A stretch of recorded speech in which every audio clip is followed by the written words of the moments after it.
Hello friends, welcome to power of MCX.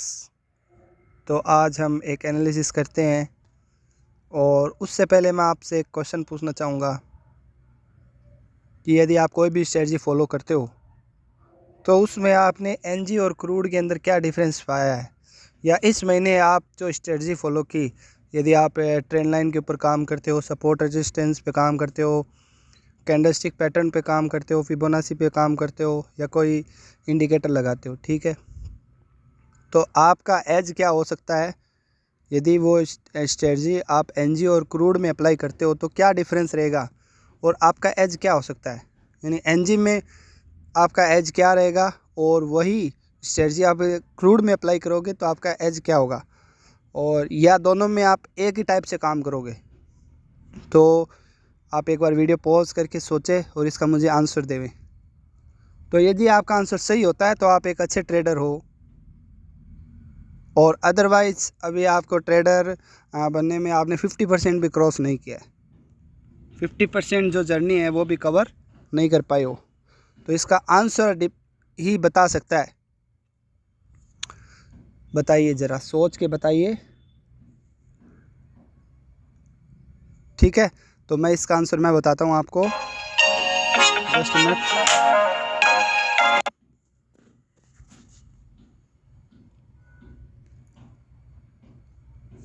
Natural gas जो है वो कैसे चल रहा है, डेली चार्ट पे आप देखते हैं कि ये एक दो दिन बढ़ा फिर गिर जाता है, फिर बढ़ा फिर गिर जाता है। क्रूड ऑयल में क्या चल रहा है, कंटिन्यू अपसाइड मोमेंटम चल रहा है, यानी बिग अप ट्रेंड चल रहा है, और इतना बड़ा अप ट्रेंड चल रहा है, ये 7500 के आसपास आ गया है, तो हो सकता है 10,000 को भी क्रॉस कर दे।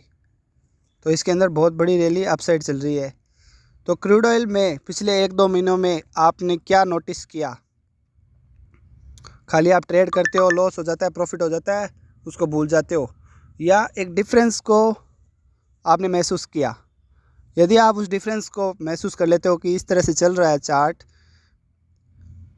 तो आने वाले समय में जब ये रिपीट होगा, कभी भी एनजी के अंदर रिपीट होगा, तो आप तुरंत आइडेंटिफाई कर सकते हो और वो एज आप प्ले कर सकते हो अपनी स्ट्रेटजी पे। तो आप है ना, आपकी एक्यूरेसी बढ़ सकती है। तो क्रूड ऑयल में आपने जितनी बार भी सेल किया होगा पिछले एक दो महीनों में, तो आपने नोटिस किया होगा कि एक तो बड़ा मोमेंटम नहीं मिला, और जैसे 7-8 हज़ार रुपये अगर फ्यूचर के अंदर मिल गया तो मार्केट फट से टर्न हो जाता है और वो प्रॉफिट सारा जीरो हो जाता है। तो ये क्रूड ऑयल में आपने नोटिस किया होगा। तो आप अपनी स्ट्रेटजी को एज कैसे प्ले कर सकते थे, आप क्रूड ऑयल में बाइंग के लिए देखो, केवल सेलिंग मत करो, बाइंग के लिए देखो, और ये हो गया बहती गंगा, और उसमें आप कूद जाओ, अपने लक्ष्य तक पहुंच जाओगे। तो एक बार आपको एंट्री मिल गई तो टारगेट तो आपको दिलवा देगा। नॉन स्टॉप टारगेट होता है, इसको बोलते हैं नॉन स्टॉप, यानी 11 बजे तक आपको अपसाइड अपसाइड अपसाइड ही मिलेगा। यदि वो गिरता है तो वापस क्लोजिंग टाइम में 11 बजे तक आपका टारगेट होगा, बहुत बड़ा टारगेट मिलेगा। और मैंने जो क्रूड ऑयल में सेल किया, पिछली बार जितनी बार भी मैंने अपना ट्रेडिंग जर्नल चेक किया, तो वहाँ से मुझे ये चीज़ पकड़ में आया है कि जब भी मैंने इसमें सेल किया मेरे सिस्टम के अनुसार, इतना बड़ा अप ट्रेंड चल रहा है, फिर भी सेलिंग पैटर्न तो मुझे मिला है कि यहाँ पे एक दो बार सेलिंग पैटर्न मिला, एक दो बार नहीं बहुत बार मिला। तो उसमें क्या हो रहा है कि जो लॉन्ग टारगेट लिए मैं बैठा हूँ, लॉन्ग टारगेट के लिए मैं बैठा हूँ, मुझे 10,000 रुपये चाहिए था, वो मार्केट 6-7 हज़ार के बाद में ऐसे टर्न हो गया कि वो सारा प्रॉफिट ज़ीरो हो गया क्रूड ऑयल में। तो मैंने जितनी बार भी सेल करने का प्रयास किया है तो बहुत बार ऐसा हुआ, या तो तुरंत ऐसा हो गया, या थोड़ा साइडवेज जाके और नीचे जाने का में बहुत ही इसको जोर आ रहा है, तो ये अप साइड रह रहा है। अब आप चार्ट देख सकते हो क्रूड ऑयल का, अभी मैं आपको कह रहा हूँ क्रूड ऑयल का जो ट्रेंड है वो अप साइड है। कितना भी ये रेड कैंडल बना दे डेली चार्ट पे, आपको केवल बाइंग के लिए देखना है, यानी बाइंग पैटर्न के ऊपर आप विश्वास करो। जब तक ये रैली कंटिन्यू नहीं हो जाए डाउन साइड, तब तक अभी केवल 2 कैंडल रेड बनी है डेली चार्ट पे, अभी भी इसको सेलिंग मत मानो, क्योंकि इसका इरादा कुछ और है क्रूड ऑयल का। तो यहाँ से फिर एक बार गिर के फिर अप साइड भाग जाएगा। तो जब नेक्स्ट मार्केट ओपन होगा तो इन दोनों कैंडल्स का जैसी लो ब्रेक होता है, ये 7500 के आसपास, तो बाइंग बन सकती है 7500 के आसपास, या लो ब्रेक करके तो आप बाइंग पैटर्न पे ध्यान देना, बहुत बड़ा अपसाइड मोमेंटम आपको मिल सकता है। उसके बाद आपको मौका नहीं मिलेगा, क्योंकि फिर ये 10,000 के 8,000 10,000 के आसपास चला जाएगा।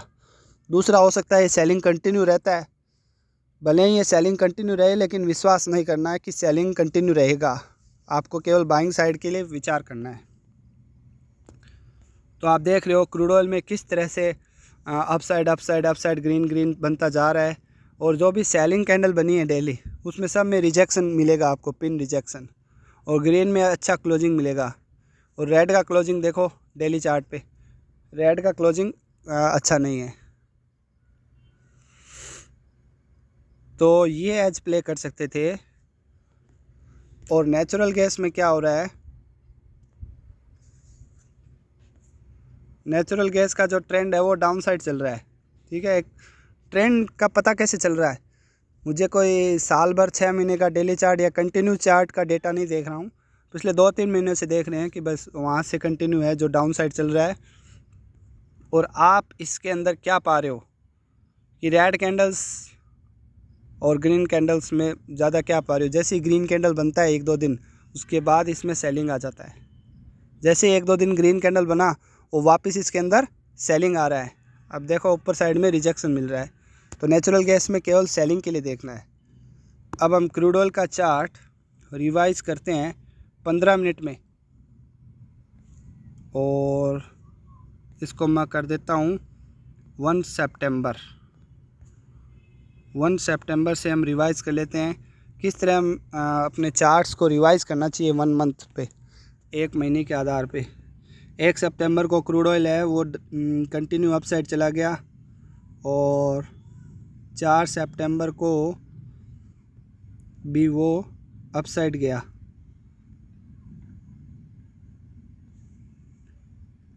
5 सितंबर को बहुत बड़ा रैली आया अपसाइड। उसके बाद ये लगा रहा था 5 सितंबर को जो क्लोजिंग टाइम में कि सेलिंग आ गया है, लेकिन 6 सितंबर को देखते हैं फिर से अपसाइड चला गया।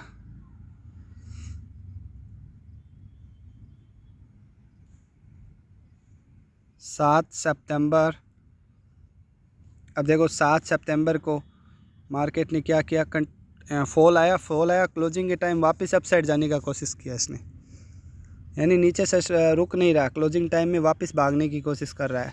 और अगर नहीं भाग पा रहा है तो अगले दिन गैप डाउन भी खुल गया है, तो वापस अपसाइड भागा, फिर क्लोजिंग अपसाइड दे दिया इसने।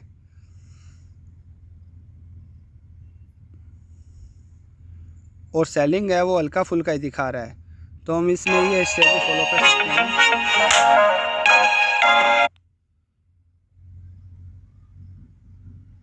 कि सेलिंग के अंदर हमारा जो फ्यूचर में टारगेट है वो इजी टारगेट क्या होना चाहिए। मेरी स्ट्रेटजी के अनुसार 4-5 हज़ार रुपये सेलिंग में इनफ है क्रूड ऑयल में, और यदि आप बाइंग में जा रहे हो तो आप 10 से 15 हज़ार रुपये अचीव कर सकते हो। उसके बाद देखो आप 11 सितंबर को साइडवेज टाइप का रहा, वो बाइंग करने का कोशिश किया। 12 सितंबर को फिर अपवर्ड रैली चालू हो गया। 13 सितंबर गिरने का कोशिश किया। 14 सितंबर फिर ऊपर भाग गया। 15 सितंबर गैप अप खुला, और देखो आप ये जो मैं बता रहा था उसका एग्जांपल 15 सितंबर यहाँ पे हो सकता है मैंने यहाँ पे सेलिंग किया होगा टॉप पे, और फिर एक बड़े टारगेट के लिए वेट कर रहा था मैं, लेकिन यहाँ से जो 73-80 से जो बाउंस आया वापस अपसाइड, उसने सारा सेलिंग का जो प्रॉफिट था सारा कंज्यूम कर गया, और वेरी फास्ट मोमेंटम आया।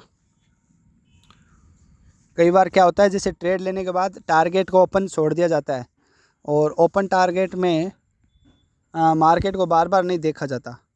ठीक है, अलग अलग स्ट्रेटजी फॉलो करते हैं हम, उसमें मार्केट को बार बार नहीं देखा जाता और एक बड़े टारगेट के लिए वेट किया जाता है, तो उसमें ऐसी घटनाएं हो जाती है, तो फिर बड़ा अफसोस होता है कि आपका सेलिंग वाला प्रॉफिट सारा चला गया। तो फिर मैंने महसूस किया कि क्रूड ऑयल में सेलिंग के लिए बड़ा प्रॉफिट नहीं होना चाहिए हमारा, तो कुछ स्ट्रेटजी में बदलाव ज़रूरी है। उसके बाद 18 सितंबर को देखते हैं। 15 सितंबर को बाउंस बैक किया, इसको बोलते हैं बाउंस बैक। और 18 सितंबर को मार्केट साइडवेज रह गया, अप साइड जाने की कोशिश किया, सेलिंग दिखाया, साइडवेज रह गया और डाउन साइड में क्लोज दे दिया। फिर 19 सितंबर को फिर ऊपर गया और वहाँ से फिर सेलिंग दिखाया। 19 सितंबर को देखो आप, जो continue back to back green candle बनाते हुए ऊपर जा रहा है, तो यहाँ पे बायर्स आ जाएंगे और उन सब को ट्रैप करने के लिए नीचे आ गया मार्केट।